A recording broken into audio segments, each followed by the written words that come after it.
Bonjour, nous sommes en 2021, nous sommes dans le site de l'Institut Docteur Angélique et dans une série de vidéos consacrées aux commentaires des Actes des Apôtres.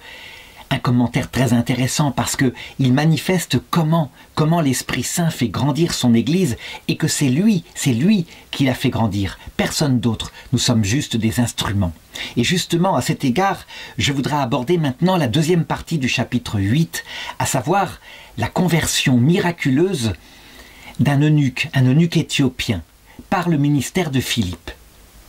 En effet, la foi catholique nous dit, et c'est des choses qui ont été ensuite enseignées par, je dirais, par le magistère, qu'on ne peut pas être sauvé sans une vie intime avec le Christ, une vie qui s'appelle la fréquentation de l'Esprit Saint par la charité. Ça implique donc, avait dit le Concile de Trente, d'avoir la foi, évidemment, mais que cette foi, elle aboutissait à la charité, donc cette vie réciproque. Personne ne peut être sauvé s'il n'invoque pas le nom du Seigneur, ajoute saint Paul. Et donc, en conséquence, comment pouvait se faire cette conversion si on n'avait jamais entendu parler du Christ? Au Moyen-Âge, la problématique a été de dire, et si on arrive après la mort, sans avoir entendu parler du Christ, est-ce qu'on est rejeté de Dieu pour l'éternité? Saint Thomas d'Aquin se pose cette question-là, il s'appuie sur saint Augustin, il cherche, et à un moment donné, dans un seul passage, dans le De Veritate, eh bien, il se dit tout de même, il y a quelque chose qui ne va pas, on ne peut pas mettre en enfer des hommes de bonne volonté, qui se seraient par ailleurs tournés vers Dieu s'ils avaient entendu parler de lui, mais en même temps, ce qui donne la vie, c'est le fait de se tourner vers lui en connaissant son cœur. On le voit par exemple quand Jésus dit à Nicodème, cet homme juste, ce pharisien qui vient le trouver, « Si tu ne renais pas de l'eau et de l'esprit, tu n'entreras pas dans le royaume des cieux. » Et pourtant cet homme-là est de bonne volonté, il a la foi, il fait certainement de bonnes œuvres, il cherche la vérité. Donc, il fallait trouver la solution. Eh bien, je crois qu'elle est donnée ici, dans ce chapitre 8, du verset 26 au verset 40.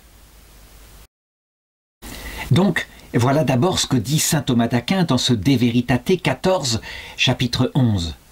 À un homme qui, sans y mettre obstacle, suivrait la raison naturelle pour chercher le bien et éviter le mal, comment serait-il sauvé? Eh bien, on doit tenir pour très certain que Dieu révélerait, soit par une inspiration intérieure, les choses qui lui sont nécessaires de croire, ou alors lui enverrait un prédicateur de la foi. Et c'est ce qui s'est passé ici pour cet eunuque. Donc, le verset 26 commence comme ça. L'ange du Seigneur s'adressa à Philippe, donc Philippe est un diacre, un des 7 diacres institués par les apôtres, et lui dit « Pars, et va-t'en à l'heure de midi sur la route qui descend de Jérusalem à Gaza, elle est déserte. » Il partit donc et s'y rendit, et voilà que justement un Éthiopien, un eunuque, qui était haut fonctionnaire de Candace, reine d'Éthiopie, et surintendant de tous ses trésors, il était venu en pèlerinage à Jérusalem. Donc c'était un homme qui manifestement cherchait Dieu.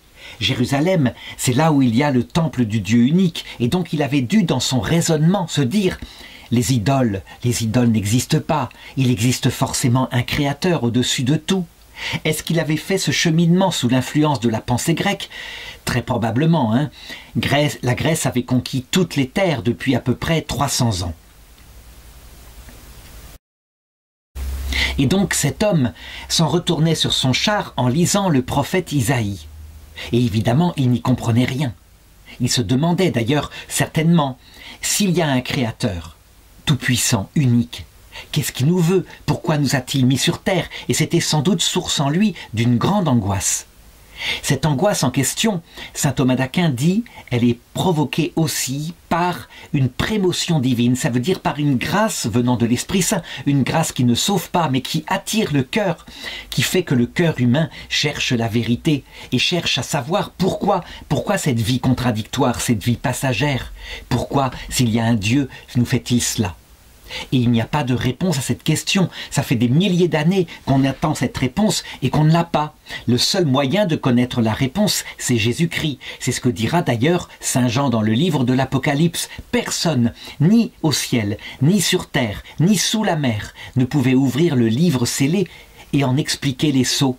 Ce livre scellé de 7 sceaux, ce sont toutes les souffrances qui frappent l'homme et qui semblent incohérentes. Alors, quand saint Thomas d'Aquin, plus de 1000 ans plus tard, dit « Nous devons tenir que, s'il le fallait, l'Esprit Saint enverrait quelques prédicateurs de la foi », et il prend l'exemple de Pierre qui fut envoyé à Corneille, eh bien on a le même exemple ici. Donc l'Esprit dit à Philippe « Avance et rattrape ce char ». Philippe y courut, il entendit que l'eunuque lisait le prophète Isaïe, il lui demanda donc « Comprends-tu donc ce que tu lis ?» Et l'eunuque lui répondit « Et comment pourrais-je le comprendre si personne ne me guide ?» Et il invita Philippe à monter et à s'asseoir près de lui dans le char. Donc, on a l'Esprit Saint qui travaille le cœur de cet homme. Et saint Augustin en témoignera plus tard, il le dira. « Moi, j'étais sans repos tant que mon cœur ne se reposait pas en Dieu. » Il avait pourtant cherché la vérité dans plein de philosophes, des philosophes grecs en particulier, mais jamais, jamais il ne trouvait la paix. Et il la trouva quand il découvrit Jésus-Christ. Mais Jésus-Christ, c'est pas simplement une doctrine, c'est une personne qui vient dans le cœur. C'est donc une réponse par quelqu'un. Toujours est-il que, voilà ce qu'était en train de lire l'eunuque. C'est le verset 32 qui le dit. Le passage de l'écriture qu'il lisait était le suivant. « Comme une brebis, il a été conduit à la boucherie, comme un agneau muet devant celui qui le tond. Ainsi il n'ouvre pas la bouche. Dans son abaissement, la justice lui a été déniée. Sa postérité, qui la racontera? Car sa vie est retranchée de la terre. » En fait, c'est une traduction librement fournie du prophète Isaïe, chapitre 53, à partir du verset 7. C'est l'hymne du serviteur souffrant.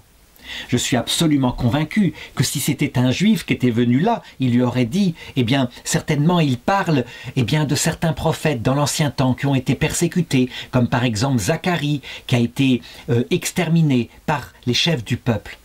Il parlerait de choses comme cela. Et les choses seraient très intéressantes parce que l'eunuque se serait dit, eh bien, il parle du passé. Très bien. Mais qu'est-ce qu'il en est pour moi ? Et c'est là, évidemment, à partir de ce texte qui, au sens de l'Esprit Saint, parle de Jésus-Christ. C'est évident. Mais que les Juifs ne peuvent pas lire comme parlant de Jésus-Christ. C'est aussi évident, un voile est sur leurs yeux qui leur empêche de voir que c'était une prophétie qui s'est réalisée à la croix. Eh bien, à partir de ce texte-là, Philippe lui prit alors la parole et partant de ce texte de l'Écriture, il lui annonça la bonne nouvelle de Jésus. Alors, il faut imaginer ce qu'il lui a raconté, poussé par l'Esprit Saint, mais il lui a raconté certainement « Jésus-Christ est notre Dieu, il est le créateur du monde, il a voulu nous expliquer ce que nous faisons sur terre et pourquoi il y avait la souffrance.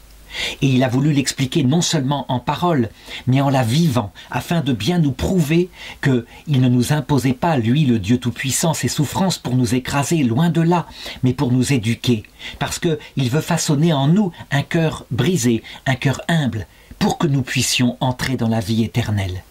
Et donc, il nous indique un chemin. Et le chemin, c'est un chemin de la croix. Parce que la croix va produire dans nos cœurs les conditions qu'il faut pour pouvoir voir Dieu face à face dans l'autre monde. Voilà en gros ce qu'il a dû lui expliquer.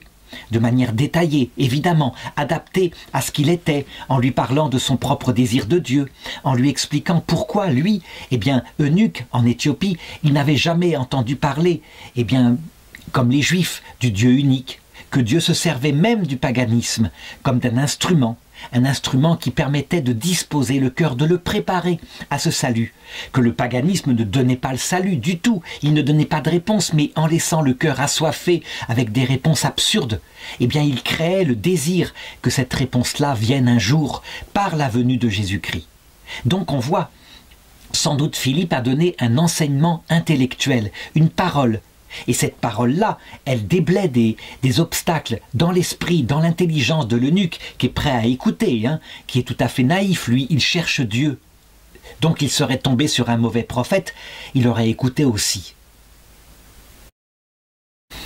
Alors ce qui est certain, c'est que Philippe lui a parlé de la venue de l'Esprit Saint, que cette vie-là, était réalisé dès cette terre, qu'il ne fallait pas attendre l'autre monde, et que Jésus, qui était mort, qui était ressuscité, maintenant envoyait sur une simple demande l'Esprit Saint, son Esprit Saint, Dieu le Tout-Puissant, qui venait habiter dans notre cœur, qu'il fallait pour cela recevoir un baptême. Le baptême d'abord par le repentir, en se reconnaissant pauvre, ayant besoin d'un médecin, et puis ce baptême de l'Esprit Saint. Alors, aussitôt chemin faisant, continue le verset 36, ils arrivèrent à un point d'eau, et l'eunuque dit, « Voici de l'eau, qu'est-ce qui empêche que je sois baptisé ?» Et il fit arrêter le char. Ils descendirent tous deux dans l'eau, Philippe avec l'eunuque, et il le baptisa. D'abord, ce qui est remarquable ici, c'est la spontanéité, l'immédiateté du baptême. C'est un baptême d'eau, hein? Donc c'est un rituel qui a été institué par Jésus parce que nous sommes des êtres sensibles. Mais il se sert de ce rituel-là, bien sûr, pour envoyer son Esprit Saint de manière réelle, sensible. Alors, le pape François, lorsqu'on lui demandait, mais dans la pastorale habituelle, en tout cas en Europe occidentale, avant de baptiser, on demande une préparation de 2 ans. Est-ce qu'on peut parfois la contourner ? Et le pape François répondait, bien sûr, il faut s'adapter aux personnes, c'est le b.a.-ba de la pastorale. Il faut suivre les 2 ans, ça n'a pas d'importance, quand on le peut, pour simplement parce que l'Esprit Saint n'attend pas le baptême d'eau pour venir dans le cœur de celui qui a soif. Il vient directement, et en général, quand on arrive à ce baptême d'eau, on est déjà baptisé de l'Esprit Saint. Il n'empêche, parfois, c'est le chemin inverse, et c'est cette souplesse d'ailleurs qui est source, qui est signe que l'Esprit Saint est là. Alors certains protestants s'appuient sur ce texte pour dire, mais vous voyez, ce qu'il faut c'est baptiser dans de l'eau, mais en immergeant complètement dans de l'eau. Là, ils vont dans une rivière, donc ça prouve qu'il l'a fait. Non, il y a d'autres textes qui indiquent que c'est beaucoup plus compliqué que ça, que le signe est très simple.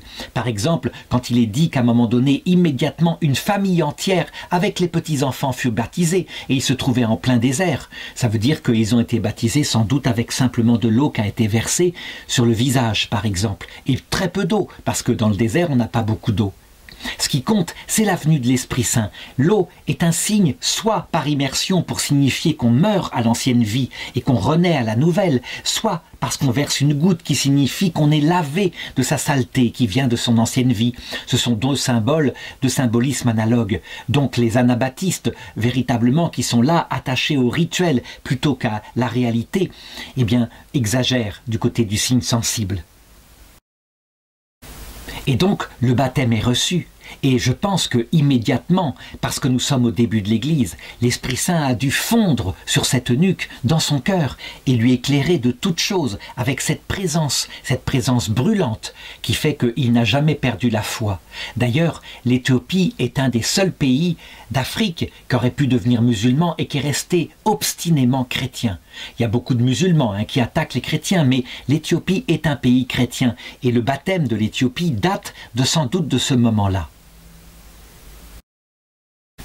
Alors c'est une foi très spéciale en Éthiopie, c'est une église orthodoxe mais avec beaucoup de rituels juifs. On dirait d'ailleurs que cette église, elle fait presque partie de l'église de Saint-Jacques le mineur, l'église de Jérusalem, qui continuait de pratiquer certaines choses de la loi de Moïse.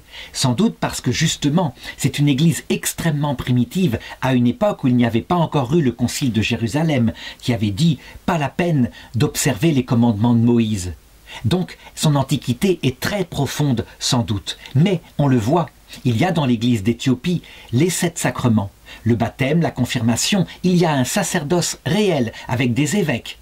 Ce qui montre que c'est une tradition apostolique. Et quand les protestants disent « mais non, c'est une invention tardive de l'église latine », disent-ils, ils se trompent manifestement non.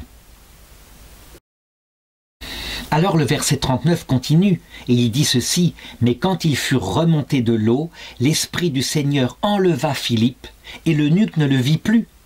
Alors il poursuivit son chemin tout joyeux. » Ce qui se passe ici est absolument fantastique. Il disparaît physiquement, comme Jésus d'ailleurs, sur le chemin d'Emmaüs. Il rompt le pain avec les disciples d'Emmaüs, et puis aussitôt il n'est plus là, il a disparu. Il se passe un phénomène. Et qu'est-ce que ce phénomène? On le voit déjà dans l'Ancien Testament, quand un prophète est pris par les cheveux, par l'Esprit Saint, et emmené auprès de quelqu'un pour lui faire du bien. Et ensuite l'Esprit Saint le ramène dans le pays où il habitait. Ce voyage-là, ce voyage étonnant par la puissance de l'Esprit Saint, doit d'abord nous rappeler la puissance de Dieu qui nous sera donnée dans l'autre monde. On sait que l'autre monde, c'est un monde immense, gigantesque, grandiose, où peut-être toutes les formes de vie qui sont passées sur Terre sont encore vivantes là-haut pour le décorer, pour le peupler. Et donc, si nous nous déplacions uniquement à la vitesse de la lumière, la vitesse de ce que peut un corps, alors dans ce cas-là, ce serait extrêmement lent. Mais Dieu, évidemment, donne sa puissance. Il est capable de nous entraîner à la vitesse de la pensée et de nous emporter d'un bout à l'autre de l'univers, miraculeusement, parce que les lois de la matière, eh bien, elles lui sont connues et il peut les dépasser. Alors certains ont dit que ce miracle-là, manifestement, n'avait pas eu lieu. En fait, on a plusieurs récits de la même chose qui s'est passée à la même époque, et en particulier un récit très étonnant que certains prennent pour une douce légende, mais qui en fait, manifestement, est confirmé par ce texte des Actes des Apôtres. Il s'agit de l'apparition de Notre-Dame du Pilier vers 40 après Jésus-Christ dans l'Espagne romaine. Donc là, je ne peux manquer que de raconter, c'est exactement la même chose. L'apôtre Thomas était parti pour évangéliser cette partie de l'Empire romain qu'est l'Espagne de l'époque. Et donc il faisait ce qu'il pouvait, mais il n'arrivait à rien. Il parlait mal la langue, les gens ne l'écoutaient pas, se fichaient de lui, etc. Il était profondément découragé, et on le comprend. Alors que pendant ce temps, tous les autres apôtres étaient remplis de phénomènes, y compris des simples diacres comme Philippe. Lui, il ne pouvait rien. Il aurait presque renoncé. Il serait retourné à Jérusalem, quand tout d'un coup, lui apparut qui? Eh bien la Vierge Marie. Elle était encore vivante sur terre, elle était encore à Jérusalem, elle portait l'Église naissante. Eh bien l'Esprit Saint fit qu'elle apparut en Espagne, physiquement, elle était là, elle était sur un pilier, et elle lui parla, elle l'encouragea. Cette apparition est très célèbre en Espagne, elle est fêtée tous les ans, je crois le 12 octobre, elle eut lieu à Saragosse, en Espagne. Eh bien ce phénomène que la Vierge Marie, portée par l'Esprit Saint, elle qui est notre mère, elle qui porta l'Église dans les fonds baptismaux, qui porta les enfants qui étaient les apôtres, facilement décourageables, si la puissance de Dieu n'était pas avec eux, qui leur fit passer ces nuits intérieures qu'ils pouvaient vivre, que nous vivons nous actuellement, mais nous avons des enseignements qui nous montrent que c'est normal. Eux à l'époque n'avaient rien. Eh bien, elle les porte par son courage et l'Esprit Saint la couvre de charismes de ce genre, comme il l'a fait pour Philippe. Et le texte des Actes des Apôtres ici se termine au verset 40. Quant à Philippe, il se trouva à Azote. Continuant sa route, il annonçait la bonne nouvelle dans toutes les villes qu'il traversait, jusqu'à ce qu'il arriva à Césarée. Alors qu'est-ce qu'il faut retenir de ce texte-là ? Eh bien, nous qui actuellement voyons en Europe occidentale la foi qui semble s'écrouler, ou alors, par exemple, l'Église d'Orient, qui vit au 8e siècle, la foi qui semblait être conquise entièrement par une hérésie qui s'appelait l'islam, qui rejetait la crucifixion de Jésus, sa divinité, qui ramenait, je dirais, tous les chrétiens de l'époque à quelque chose comme l'Ancien Testament, à l'époque des frères Maccabées. Il y a de quoi se désespérer, évidemment, et les orthodoxes se désespérèrent, surtout quand ils virent ensuite le magistère, le flambeau du magistère que eux avaient porté pendant des siècles, avec les 7 premiers conciles œcuméniques, qui partaient du côté de l'Occident, du côté de Rome, Rome et des barbares, qu'il y eut même, par exemple, eh bien, des carolingiens qui se permirent de changer le credo en parlant de l'Esprit Saint, comme quoi il procédait non seulement du Père, mais aussi du Fils, comme un amour réciproque. Il y avait de quoi être furieux et être humilié. Eh bien, nous en Occident, qui voyons à peu près la même chose, qui constatons que c'est comme si le flambeau de l'Évangile, maintenant que nous l'avons lâché, pour nous donner à l'humanisme athée, eh bien, il sera donné sans doute à l'Afrique noire, ou à peut-être quelques pays d'Asie. Voilà ce qui se passe, et ils le reprendront avec courage et avec énergie, parce que l'Esprit Saint fait ce qu'il veut. Eh bien, ceci doit nous rassurer. L'Esprit Saint, lui, il ne regarde pas le succès de telle ou telle partie de la chrétienté. Ce n'est pas ça. Il regarde la vie éternelle. Et donc, si une église particulière se prend pour le centre du monde, alors que maintenant elle n'est plus que dans l'orgueil, il lui retire le flambeau, il la réduit à être une petite église. Il l'a fait pour l'orthodoxie, sauf en Russie où maintenant l'orthodoxie renaît. Il est en train de le faire pour le catholicisme d'Occident, et il renaît ailleurs. Il a laissé son héritage à d'autres qui lui feront porter son fruit. Donc, ne pas s'humilier de cela, mais bien au contraire, regarder les choses avec beaucoup de joie, parce que l'Esprit Saint fait ce qu'il veut. On le voit ici, il peut convertir qui il veut, quand il veut. Il le montre d'ailleurs, puisqu'il provoque beaucoup de conversions, en particulier chez les anciens chrétiens devenus musulmans entre-temps d'Afrique du Nord. Par des simples apparitions, il apparaît. Quelquefois, il fait apparaître la Vierge Marie, comme en Égypte, à Zeytoun, en 1968, et des gens la virent par milliers sur des églises, et elle guérissait même des musulmans. Donc, il fait ce qu'il veut. Et pour tout le monde, à l'heure de la mort évidemment, il fera apparaître directement, eh bien, la Vierge Marie, les saints et les anges, et le Christ sera là, ce qui permettra à tout le monde, eh bien, d'adhérer véritablement au message du Christ. Certains ont nié en disant « mais non, à l'heure de la mort c'est trop tard ». Comment ça c'est trop tard?